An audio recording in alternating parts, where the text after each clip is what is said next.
La verdad se oculta a menudo detrás de complejas cifras y términos incomprensibles. Desvelamos el misterio de las hipotecas con un enfoque claro y directo. Me lo pidieron en los comentarios, y aquí lo tienen. En el video de hoy vamos a explorar todo lo que necesitan saber sobre las hipotecas de una manera muy sencilla. Esto incluye los distintos tipos, trucos y hacks que considero más importantes, conocimientos clave si quieren ahorrar una buena cantidad de dinero y evitar que los bancos los engañen. Así que, vamos al grano. Lo primero y más básico. ¿Qué es una hipoteca? Bueno, una hipoteca no es más que un préstamo que solicitas al banco para financiar la compra de un inmueble, es decir, una casa, un carro, un departamento, un apartamento, etc. Luego, irás devolviendo este préstamo al banco mes a mes. ¿En qué se diferencia una hipoteca de un préstamo normal?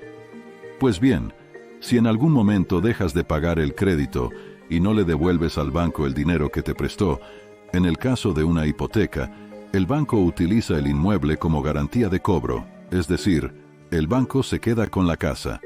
Normalmente con este proceso no hay problema, ya que lo común es que las casas incrementen su valor con el tiempo. Por tanto, al banco le basta con quedarse con la casa para recuperar su dinero. Sin embargo, en algunas ocasiones esto no ha sido así, como en la crisis inmobiliaria de 2008, cuando muchos inmuebles bajaron de precio. Hubo casos en los que, cuando alguien no podía pagar, el banco se quedaba con su casa, pero como la casa había bajado de precio, el valor de esta no alcanzaba para cubrir la deuda, y el cliente del banco perdía su piso y aún le debía dinero al banco. Esto no suele ocurrir, pero es bueno saberlo, ya que es una situación que sí se puede dar. Imaginemos que has decidido pedir una hipoteca porque has encontrado la casa de tus sueños. Bien, es hora de ver las 4 cosas en las que te tienes que fijar. 1. La cantidad de dinero prestado que necesitas. 2. El tipo de hipoteca que vas a pedir. 3. El tipo de interés que vas a pagar por el dinero que te deje el banco.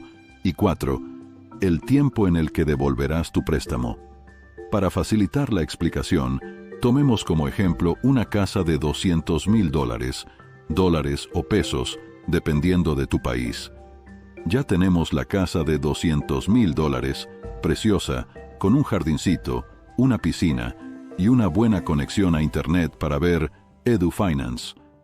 Lo siguiente que tienes que hacer es decidir cuánto dinero vas a poner de tu bolsillo para pagar esa casa y cuánto vas a pedir al banco. Nota importante aquí, recuerda que, aunque una casa valga $200,000, en el proceso de compra vas a necesitar más dinero, ya que tendrás que pagar a un notario, al registro de la propiedad, impuestos, amueblarla, etc. Así que, ojo con esto.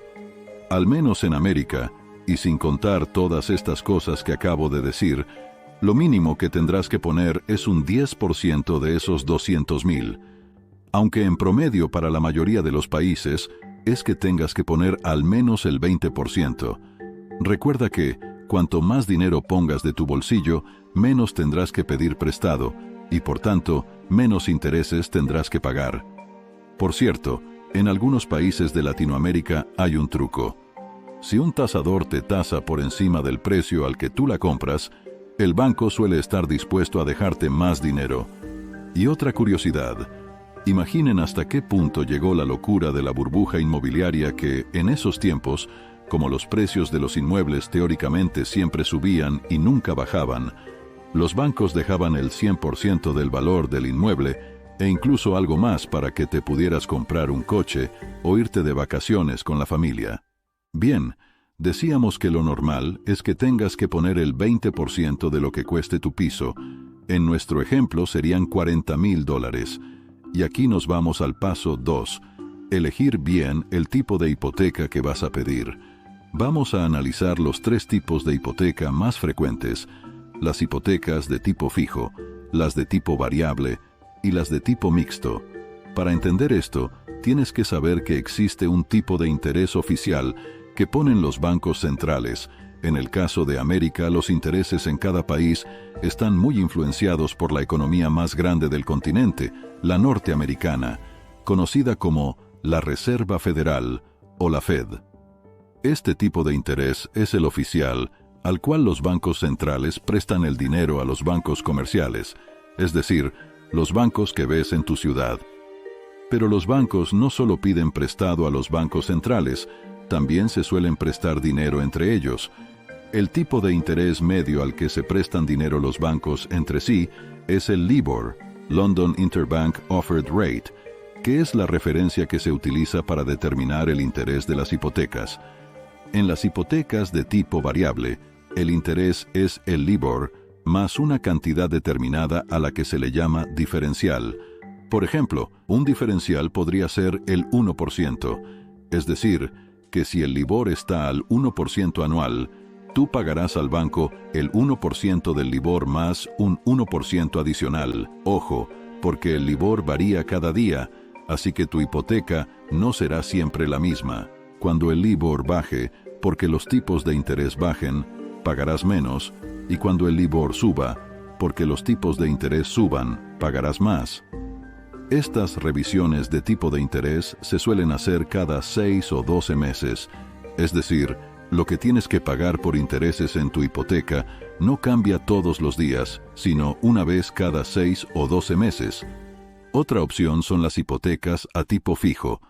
Suelen ser un poco más caras que las variables, es decir, cuando las contratas, pagarás un interés algo mayor, pero a cambio sabes que este interés no va a cambiar y será fijo siempre, por lo que estarás protegido contra cambios en los tipos de interés y, por tanto, en el LIBOR. Con el tipo fijo siempre vas a saber lo que vas a pagar cada mes. En este caso, el tipo de interés suele ser mayor cuando pides la hipoteca a más años. Entendamos que una hipoteca a devolver en 30 años te va a salir más cara que una hipoteca a devolver en 15 años. La tercera opción son las hipotecas de tipo mixto. En una hipoteca mixta, al principio se aplica un tipo de interés fijo y después de un periodo prefijado, uno variable. Una vez más, en el caso de América, vinculado con el LIBOR. Con este tipo de hipoteca no estás tan expuesto a cambios de tipo de interés como con las hipotecas variables, y en el tramo fijo tendrás un interés algo mejor que en el caso de las hipotecas a tipo fijo. Es, en esencia, una mezcla. Pero ahora me dirás, ¿pero qué elijo entonces? ¿Cuál es mejor? Bueno, como casi todo en economía, depende. Si los tipos de interés están bajos, lo mejor es una hipoteca a tipo fijo. Por ejemplo, los años 2020 y 2021 fueron fabulosos para esto.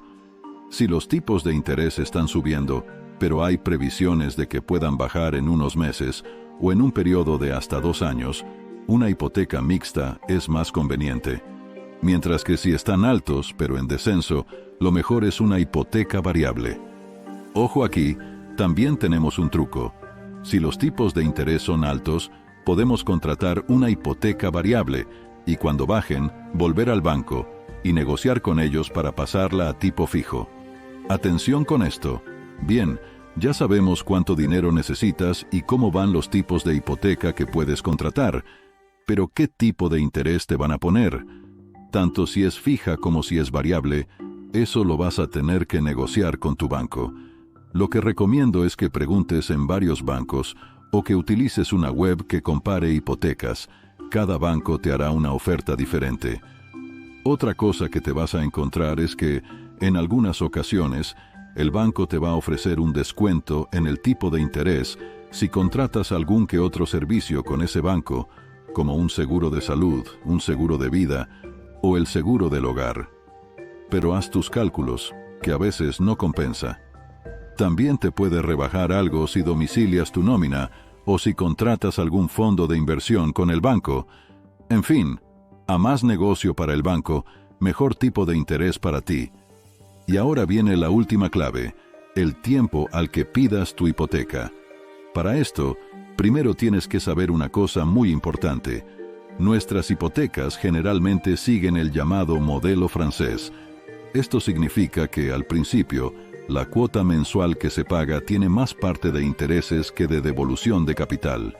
Conforme avanza el tiempo, se reduce la parte destinada a interés y aumenta la de devolución del préstamo. Te pongo un ejemplo. Volvamos a aquella casa que vimos y que vale $200,000. Recuerda que lo normal era que tuvieras que poner de tu bolsillo el 20%, es decir, $40,000. Entonces, lo que pediremos prestados son $160,000. Imagínate que consigues una hipoteca a tipo fijo del 2% anual a 30 años.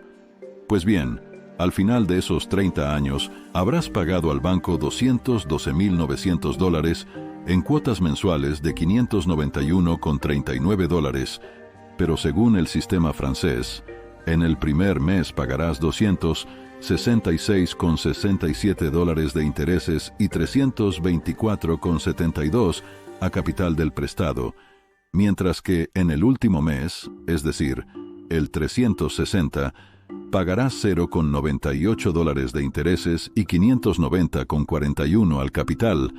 En otras palabras, con el tiempo, la parte de intereses de lo que pagas es menor. Este es un detalle muy importante. ¿Por qué? Bueno, imagínate que, gracias a tu avance profesional y a una gestión financiera inteligente, has conseguido ahorrar una cantidad significativa de dinero. Ahora te planteas la posibilidad de acortar tu hipoteca, devolviendo de una vez una parte importante de lo que debes al banco. Pues bien, debido a cómo está diseñado el sistema francés, generalmente es más beneficioso realizar estos pagos anticipados cuanto antes. Hacerlo al principio de la hipoteca significa que reduces la cantidad total de intereses que pagarás a lo largo del tiempo. Por el contrario, si realizas este pago significativo hacia el final del plazo del préstamo, el impacto en la reducción de los intereses totales será menor y, por lo tanto, puede que no compense en la misma medida. Y ahora te estarás preguntando, entonces, si puedo, ¿es mejor o peor adelantar la devolución de la hipoteca? No quiero ser un troll, pero una vez más, depende. Primero debes tener en cuenta que adelantar la devolución de la hipoteca y ahorrarte algo de interés puede tener una comisión por parte del banco, por lo que léete muy bien las condiciones de tu hipoteca. Y que te salga a cuenta, adelantar la devolución de tu dinero va a depender de dos cosas. La primera es que, si no adelantas la devolución de la hipoteca, tienes que ser capaz de sacarle a tu dinero una rentabilidad mayor del interés que estás pagando. Me explico. Imagínate que tienes $100,000 en el banco porque te ha tocado la lotería y que tenemos la hipoteca de la que hablábamos antes con un tipo de interés fijo al 2%. Si optas por saldar deudas con tu banco, te vas a ahorrar el 2% de intereses anuales que pagarías si la hipoteca siguiese su curso normal. Pero si a esos $100,000 les puedes sacar, invirtiendo, más de ese 2%, por ejemplo, un 6%, automáticamente adelantar el pago de tu hipoteca no tiene ningún sentido. Sin embargo, si vas a tener tu dinero parado en la cuenta del banco, sí tiene sentido adelantar el pago de tu hipoteca, por lo que ya hemos hablado de los ahorros y la inflación. Pero si lo puedes invertir en algo que te genere una rentabilidad mayor al tipo de interés de tu hipoteca, es mejor no devolverlo y tener ese dinero invertido. Este concepto también nos ayuda a estimar el tiempo por el que puedes pedir tu hipoteca.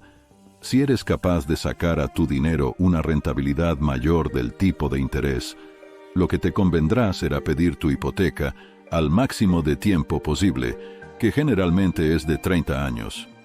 Por ello, cuanto más bajen los tipos de interés, más incentivados estaremos a tener una hipoteca.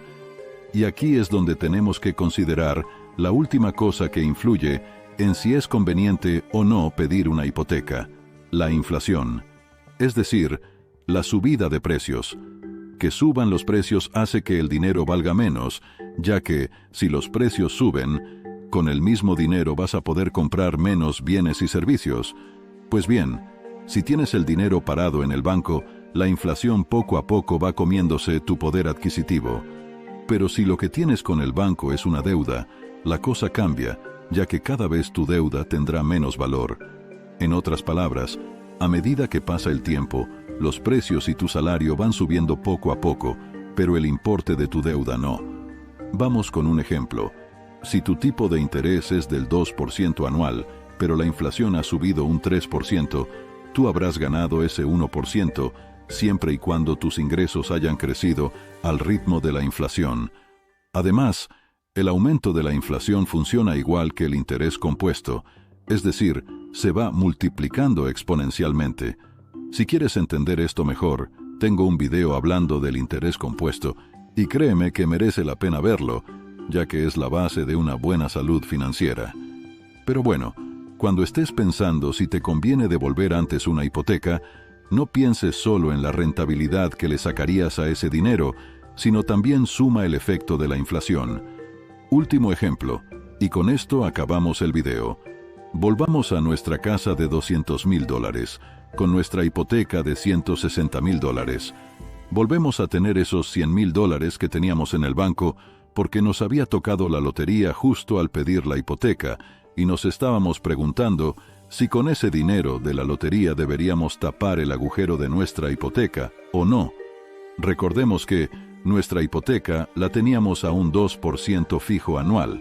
Pues bien, si con nuestras inversiones hemos sido capaces de generar un 6% de rentabilidad, la inflación ha sido de un 3% y nuestro salario se ha actualizado con la inflación, gracias a que no hemos devuelto nuestra hipoteca antes de tiempo, es decir, que no la hemos amortizado, hemos ganado un 4% extra de esos $100,000 y nuestra deuda de $160,000 se ha depreciado un 3%. Esto es solo un ejemplo. En cada caso tendrás que utilizar las condiciones de tu hipoteca, hacer tus estimaciones para prever cómo va a evolucionar la inflación y cuánto crees que puedes sacarle de rentabilidad a tu dinero. Recuerda que la media histórica de la bolsa norteamericana es del 8%. Como hemos visto, el mundo de las hipotecas es mucho más que simples números y tasas de interés. Es un universo donde el conocimiento es poder, y estar bien informado puede ser la diferencia entre un sueño cumplido y una pesadilla financiera. Hoy hemos descubierto no solo cómo funcionan las hipotecas, sino también cómo podemos trabajarlas a nuestro favor.